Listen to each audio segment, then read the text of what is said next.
اللہ تعالیٰ نے قرآن کریم میں فرمایا ان علینا للہدی، ہدایت کی ذمہ داری ہم پر ہے۔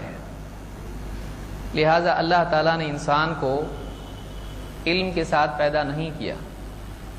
زندگی گزارنے کا مقصد اور اس مقصد میں کامیاب ہونے کا طریقہ، اس مقصد میں کامیابی میں رکاوٹیں اور ان کا تدارک، اس کا سلوشن، اس کا حل، اور اس طرح کی جتنی چیزیں انسان کو دنیا میں آخرت کی کامیابی کے لیے اور زندگی کو صحیح طریقے سے گزارنے کے لیے معلوم ہونی چاہیے تھی، پیدائشی طور پر اللہ تعالیٰ نے انسان کو نہیں بتائی، بلکہ اس کے بعد میں اللہ تعالیٰ نے انسان کے پاس، ساری انسانیت کے پاس ہر دور میں اپنی طرف سے علم بھیجا۔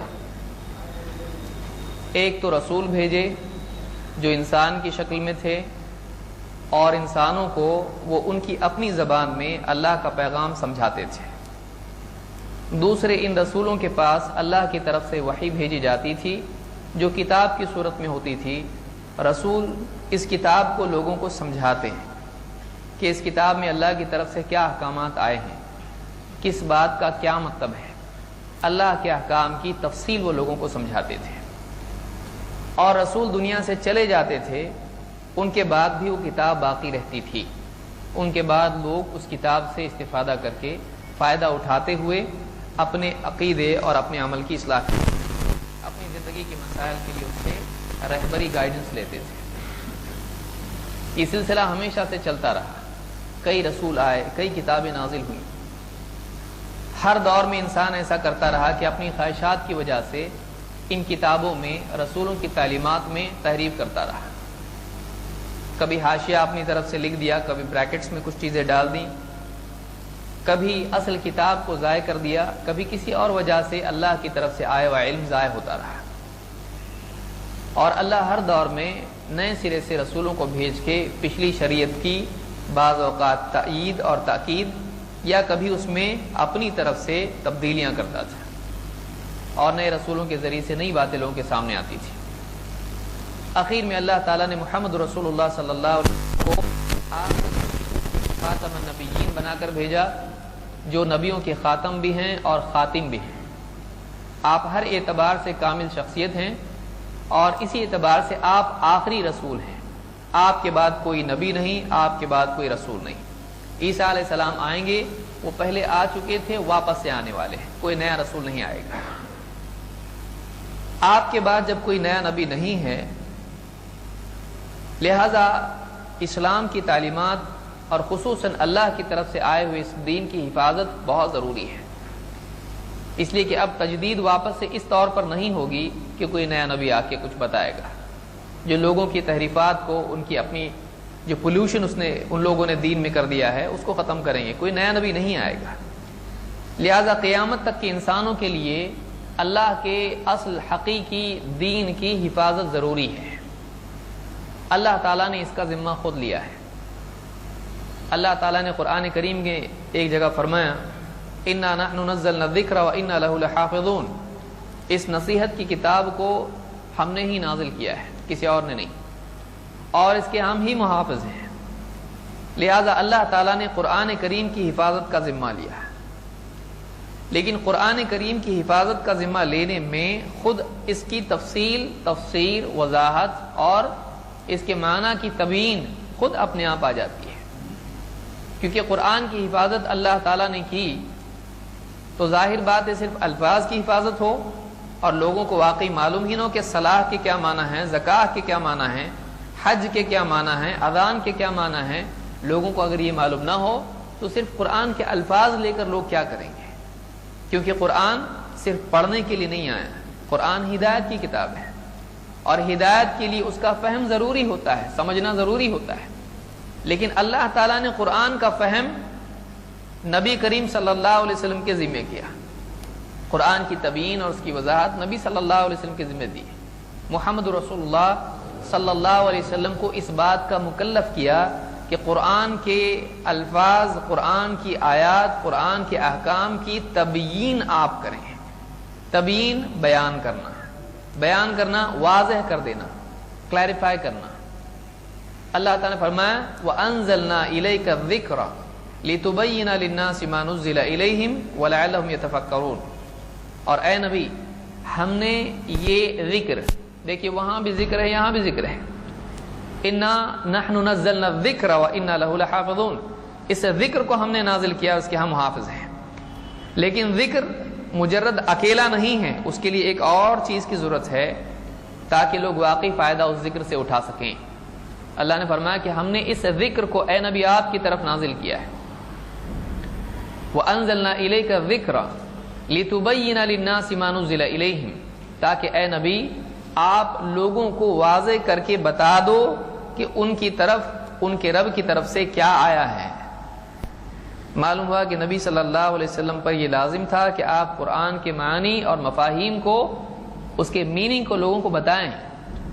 تو اب دونوں کو کاٹ کے اگر آپ الگ کر دیں اور کہیں ایک کی حفاظت ہوئی ہے اور دوسرے کی نہیں، تو پھر فائدہ کیا ہے کہ نبی کے بغیر قرآن کو سمجھا نہیں جا سکتا ہے.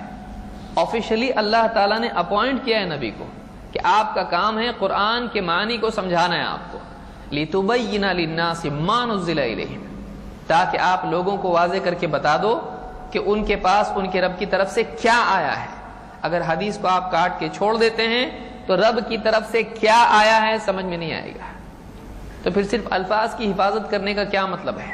اسی لیے علماء نے کہا کہ قرآن کی حفاظت میں حدیث کی حفاظت اپنے آپ آ جاتی ہے، اس لیے کہ لازم اور ملزوم ہے کہ حدیث کے بغیر قرآن نہیں سمجھ سکتے. اس آیت سے ہم کو معلوم ہوتا ہے. لہذا انسان کی ہدایت کے لیے اللہ تعالیٰ نے ہر زمانے میں وحی بھیجی، اور اس دور میں ہمارے لیے اگر ہدایت کا کوئی ذریعہ ہے تو وہی جس کے بارے میں اللہ کے نبی صلی اللہ علیہ وسلم نے فرمایا کہ ترکت فیکم شیئین، میں اپنے بعد تمہارے درمیان دو چیزیں چھوڑ کے جا رہا ہوں. لن تضلوا بعدہما، ان دو چیزوں کے بعد، ان دو چیزوں کو تھامنے کے بعد، ان کا اہتمام کرنے کے بعد تم کبھی گمراہ نہیں ہوگے. لن تضلوا بعدہما، وہ کیا چیزیں ہیں؟ کتاب اللہ و سنتی، اللہ کی کتاب اور میری سنت. معلوم ہوا کہ ہدایت پر قائم رہنے کے لیے کتاب اور سنت دونوں ضروری ہیں، صرف کتاب کافی نہیں. یہ ایک مستقل موضوع ہے جو کسی اور کورس میں ہم کریں گے، جو انکار حدیث سے متعلق ہے، جو اس زمانے کی پڑھی لکھی بیماری ہے. یہ بہت بڑا مسئلہ اس دور میں آج پیدا ہو گیا ہے کہ آدمی کم کتابوں میں زیادہ پڑھنا چاہتا ہے، تو اپنی سستی کی وجہ سے وہ انکار کو اپنے لیے ڈھال بنا لیتا ہے. اس کی تفصیل میں نہیں جانا چاہتا، اس لیے کہ ہم کو حدیث ماننے کے بعد کیا کرنا ہے وہ دیکھنا ہے، نہیں ماننے والوں کو بعد میں دیکھیں گے. کسی اور مستقل کورس میں ہم دیکھیں گے انکار حدیث کی بیماری کہاں سے آتی ہے، اس کے اسباب کیا ہیں، اس کے نقصانات کیا ہیں، اور انکار حدیث سولوشن ہے یا نیا پرابلم ہے. یعنی انکار حدیث والوں کے لیے وہ پرابلم ہے، جو حدیث مانتے ہیں ان کے پرابلم کم ہیں، جو نہیں مانتے ہیں ان کے پرابلم زیادہ ہیں. تو وہ سولوشن نہیں ہے، وہ ایک نیا پرابلم ہے جو اور مصیبت میں اضافہ کر دیتا ہے حل کرنے کی بجائے. تو کسی مستقل انشاءاللہ کورس میں ہم اس کو دیکھیں گے. بہرحال اللہ تعالیٰ نے، جیسے میں نے ذکر کیا کہ اللہ نے ہدایت کا ذمہ خود لیا ہے، اور یہ اللہ کی رحمت ہے کہ اللہ تعالیٰ نے زندگی کے کسی مرحلے میں انسان کو چھوڑا نہیں کہ وہ خود بھٹکتا پھرے، بلکہ اللہ تعالیٰ نے ہر معاملے میں رہبری دی. یہ رہبری دو اعتبار سے تھی، ایک قولی اور عملی. انسان اس کو معلوم ہونا چاہیے کیا صحیح ہے کیا غلط ہے، کیا حق ہے کیا باطل ہے. اس کے لیے اس کو الفاظ کی صورت میں بتایا جانا چاہیے کہ دیکھو یہ صحیح ہے یہ غلط ہے، یہ حلال ہے یہ حرام ہے، یہ حق ہے یہ باطل ہے، یہ ثواب ہے یہ خطا ہے. لیکن اسی کے ساتھ ساتھ انسان اس بات کا بھی محتاج ہے کہ کوئی عملی نمونہ اس کے سامنے ہو. صرف اللہ کی طرف سے اگر الفاظ میں باتیں آ جائیں تو آپ جانتے ہیں کہ کسی بھی بچے کو، کسی بھی اسٹوڈنٹ کو اگر صرف باتوں میں بتا دیا جائے کہ ایسا کرنا ہے، جب تک کہ اس کو واقعی کر کے نہیں دکھایا جائے تب تک کہ اس کی سمجھ میں ٹھیک سے نہیں آتا ہے. اور یہ بچے کے لیے بھی ہے اور بڑے کے لیے بھی ہے. چاہے کسی کمپنی میں آدمی کو جاب لگے، پہلے دن کیا کیسا کرنا ہے تو کوئی کر کے بتاتا ہے اس کو، صرف مینول اس کے کام میں نہیں آتا ہے، بلکہ اس کو رہبری پریکٹیکلی بھی دی جانی چاہیے۔ اللہ کی طرف سے ہدایت کی کتاب انسان کے لیے آئی، لیکن اس ہدایت کی کتاب کو سمجھنا اور اس پر عمل کرنا، اس کے لیے سمجھانے والے اور عمل کر کے دکھانے والے کی بھی ضرورت ہے۔ یہی ضرورت ہوتی ہے رسول اور نبی کی، یہی ضرورت پیدا ہو جاتی ہے حدیث کی، کہ اللہ کی کتاب کو سمجھنے کے لیے سمجھانے والے کی بات بھی ضروری ہے۔ اللہ کے نبی صلی اللہ علیہ وسلم اللہ کی طرف سے متعین کیے گئے مبین ہیں، تبیین کرنے والے، وضاحت کرنے والے، ایکسپلین کرنے والے، کلیریفائی کرنے والے ہیں۔ اور اس بات کو قرآن کریم میں بھی اللہ نے بیان کیا ہے، جیسے اللہ تعالیٰ نے فرمایا وَمَا آتَاكُمُ الرَّسُولُ فَخُذُوهُ وَمَا نَهَاكُمْ عَنْهُ فَانْتَهُوا، جو کچھ رسول تم کو دیں اسے لے لو، اور جس سے منع کر دیں اس سے رک جاؤ۔ بعض لوگ کہتے ہیں کہ یہ چیز جو ہے یہ مال کے بارے میں آئی ہے، جو لوگ انکار حدیث کی راہ پر چلتے ہیں وہ کہتے ہیں یہ مال تقسیم کرنے کے بارے میں، فے کے مال کے بارے میں آئی ہے۔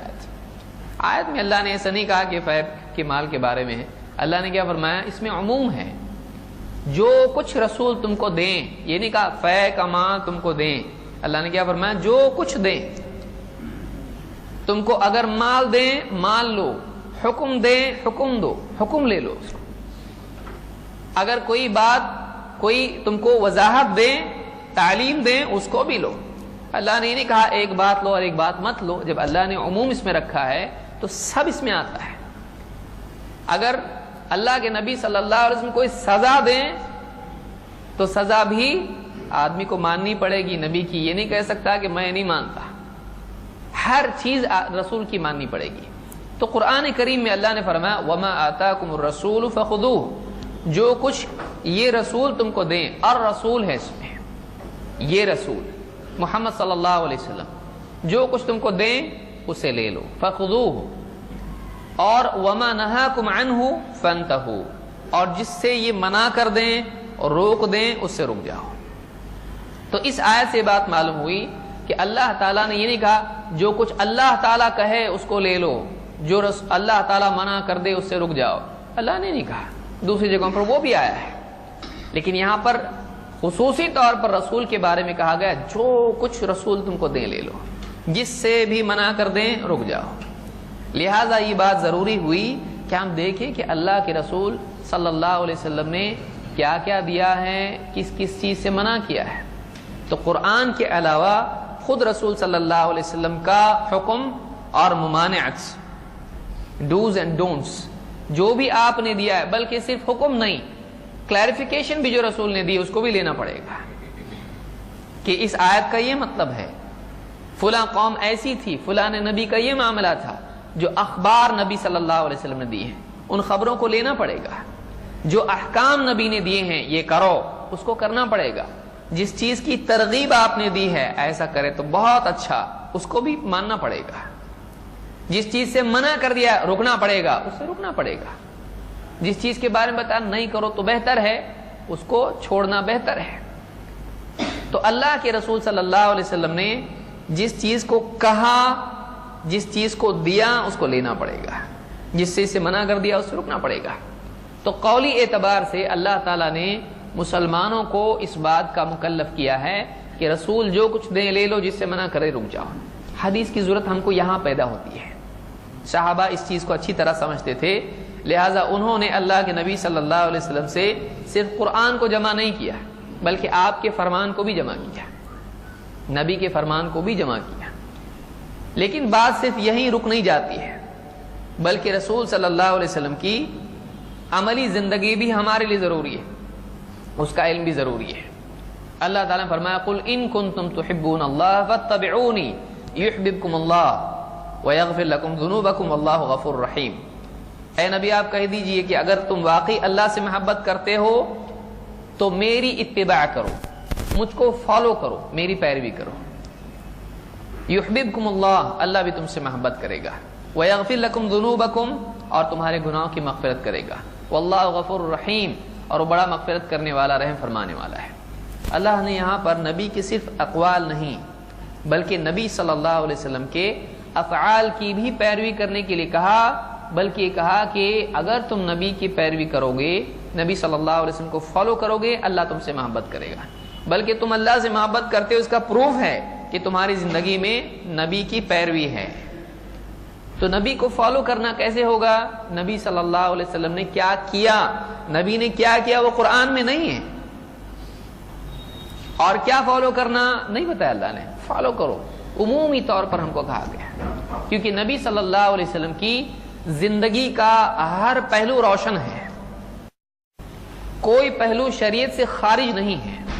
نبی کریم صلی اللہ علیہ وسلم ہر اعتبار سے بہترین انسان ہونے کے اعتبار سے نمونہ ہے۔ اللہ کو راضی کرنے والی زندگی، اللہ کو خوش کرنے والی شخصیت، اس اعتبار سے آپ ہمارے لیے آئیڈیل ہیں۔ تو اللہ تعالیٰ نے فرمایا کہ تم کہو فاتبعونی یحببکم اللہ، کہ تم میری پیروی کرو، اللہ تم سے محبت کرے گا۔ تو دو باتیں ہم کو معلوم ہوئی کہ نبی صلی اللہ علیہ وسلم نے جو کہا اور جو کیا، یہ دونوں ہمارے لیے لینا ضروری ہے۔ جو کہا اس میں کئی چیزیں ہوں گی، جو حکم دیا، جس سے منع کیا، اور جو سمجھایا، وہ سب ہم کو لینا پڑے گا۔ ظاہر بات ہے اس کے بعد اب لازم ہو جاتا ہے کہ قرآن تو ہم لیں، نبی نے قرآن بھی دیا اور قرآن کا ایکسپلینیشن بھی دیا ہے، تو ہم قرآن کے علاوہ ہمارے نبی نے جو تعلیمات ہم کو دی ہیں، ہم اس کو بھی لینے والے بنے۔ اور اس کو سب سے اچھا کس نے سمجھا؟ صحابہ نے سمجھا۔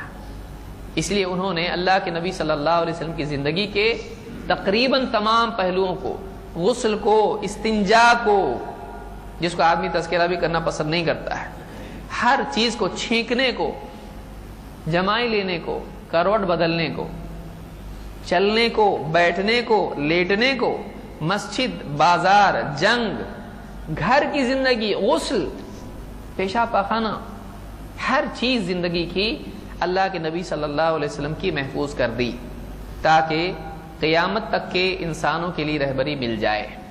کوئی آنے والا یہ نے کہا ہے ہم تو جانتے ہی نہیں تھے کون آدمی تھا جس نے قرآن دیا، ہم کیسے مانے کہ وہ آدمی معتبر تھا انسان؟ اگر کوئی قیامت نبی صلی اللہ علیہ وسلم کے بعد کوئی آ کے ایسا کہتا ہے تو ہم بھی کہیں گے ہاں ہم کو بھی نہیں معلوم، کیونکہ آپ کے بارے میں کچھ معلومات ہی اگر نہیں ہو تو بتائیے کون اعتماد کرے گا قرآن کے اوپر؟ کس نے قرآن دیا ہے؟ اس شخصیت کے بارے میں بھی تو معلوم ہونا چاہیے۔ لہٰذا آج نبی کریم صلی اللہ علیہ وسلم کے بارے میں اتنی ساری معلومات ہے کہ آج اس دور کا کوئی پریزیڈنٹ، دنیا کا سب سے فیمس انسان بھی اگر ہو، اس کے بارے میں بھی اتنی معلومات ہم نہیں جانتے ہیں، اس کے قریبی لوگ بھی نہیں جانتے ہیں۔ حالانکہ آج کون سا دور ہے؟ میڈیا۔ آج اتنے سارے میڈیا اور کتنے وسائل ہیں پہنچانے کے، لیکن اس دور میں بھی بڑی سے بڑی شخصیت، کسی بھی شخصیت کا آپ اس کا نام ذہن میں لائیں اور سوچیں کہ اس کے بارے میں آج کتنا ڈیٹا لوگوں کے سامنے ہے، اور نبی کریم صلی اللہ علیہ وسلم کی زندگی کے کتنے پہلو ہیں، کیا کھاتے تھے، کیا پسند تھا، کیا پسند نہیں تھا، کیسا چلتے تھے، کیسا اٹھتے تھے، کیسا بیٹھتے تھے، نماز کیسی، نماز میں انگلی کہاں رکھتے تھے، نگاہ کہاں رکھتے تھے، روزہ کیسا ہوتا تھا، زندگی کا ہر پہلو۔ یہ مسلمانوں کی خوش قسمتی ہے، اور صحابہ کا اور ان کے بعد جتنے بھی اہل علم، محدثین خصوصاً آئے، ان سب کا اس امت پر بہت بڑا احسان ہے۔ پھر آج جا کے کہنا کیا محدثین نے اتنا سارا کام کر کے رکھ دیا، ایک کتاب کی اتنی کتابیں بنا دی ہیں، ایک قرآن کافی تھا، پھر اتنا سب انہوں نے کر کے رکھ دیا، مصیبت بڑھا دی، صحیح، ضعیف، منکر، معضل اور فلانی، یہ چیزیں کون کرے گا اتنا؟ تو کون کرے گا اتنا والا ہی انکار کرتا ہے، جس کے پاس محنت کرنے کی ہمت نہیں ہوتی ہے وہ انکار کر دیتا ہے۔ دھاگوں میں اگر گرہ بہت لگ جاتی ہے، کھولنے کی صلاحیت نہیں ہوتی ہے تو کاٹ دیتا ہے اس کو، پھینک دو اس کو، کیونکہ اس میں صلاحیت نہیں ہے۔ تو اپنی صلاحیت نہ ہونے کا الزام وہ دوسروں پہ ڈال دیتا ہے۔ لہٰذا بہرحال اس میں میں نہیں جانا چاہتا آج۔ تو یہ ہمارے لیے ضروری ہے کہ ہم حدیث کا علم حاصل کریں۔ اب ہم آگے بڑھتے ہیں، واقعی حدیث کہتے کس کو ہیں؟ اختصاراً آپ نے شروع میں سن لیا کہ حدیث کیا ہے۔ آئیے ہم دیکھتے ہیں کہ حدیث کے ضمن میں کیا کیا چیزیں آتی ہیں، اس کی تعریف کیا ہے، اور پھر آگے بڑھتے ہوئے حدیث کے الفاظ کے سلسلے میں اور اصطلاحات وغیرہ بھی دیکھیں گے۔ اس میں ہم آج کیا کریں گے؟ حدیث کہتے کس کو ہیں؟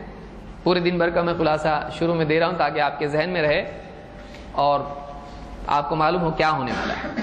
حدیث کس کو کہتے ہیں ہم یہ دیکھیں گے، اسی کے ساتھ ساتھ ہم دیکھیں گے حدیث کی قسمیں کیا کیا ہیں، نسبتوں کے اعتبار سے، مختلف اعتبار سے حدیث کو کیسے کیٹیگرائز کیا جا سکتا ہے، کیسے اس کو خانوں میں تقسیم کیا جا سکتا ہے۔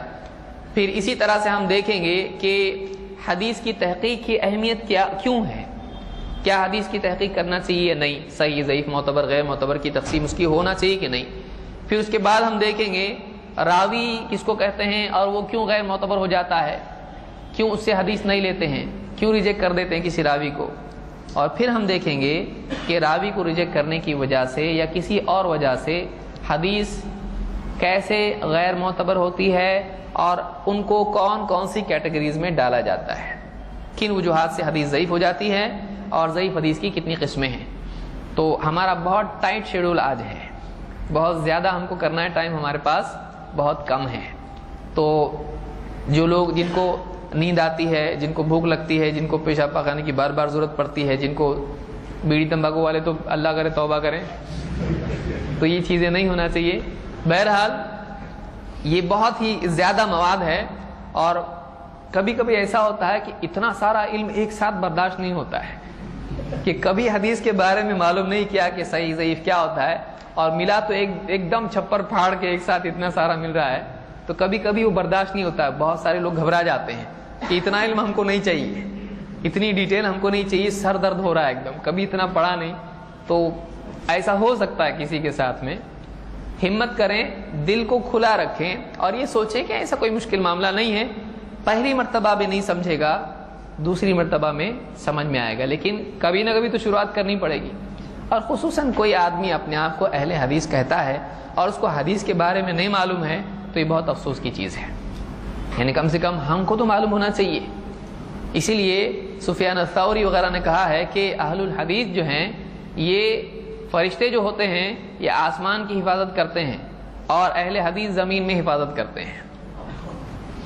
یعنی آسمان میں جب شیاطین جاتے ہیں، خبریں اللہ کی طرف سے، یعنی جو خبر حکم دیا جاتا ہے فرشتوں کو، شیاطین یہاں سے جا کے خبریں لیتے ہیں اور اس میں کیا کرتے ہیں، اپنی طرف سے کچھ بھی مکس اپ کر کے کاہنوں تک یا وہاں تک پہنچا دیتے ہیں۔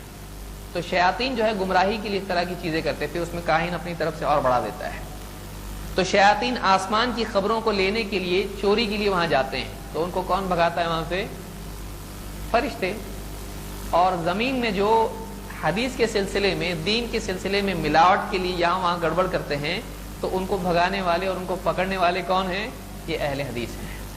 تو لہذا اب خوشی تو بہت ہوتی ہے نام سن کے اور یہ سب سن کے، یہ کام کرنے پہ ہے اصل میں۔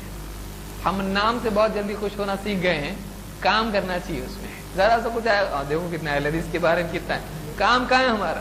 کام ہونا چاہیے۔